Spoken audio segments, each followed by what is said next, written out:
Yang di-Pertuan Agong Tuanku Mizan Zainal Abidin duka cita dengan kejadian runtuhan membabitkan sebahagian struktur bumbung di tempat duduk utama termasuk pentas diraja Stadium Sultan Mizan Zainal Abidin.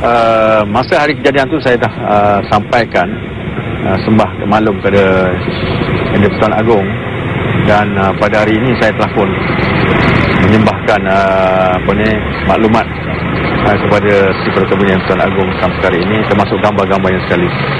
Stadium yang boleh memuatkan 50,000 orang itu dirasmikan Yang di-Pertuan Agong Tuanku Mizan Zainal Abidin pada 10 Mei tahun lalu. Ia yang pertama di Asia dibina menggunakan sistem bumbung tanpa sokongan tiang. Sistem bumbung tanpa sokongan tiang.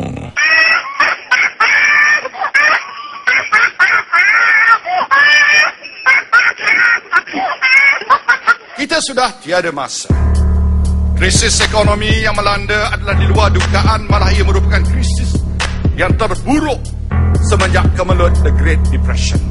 Kegawatan ekonomi akan berakhir dalam sekelip mata.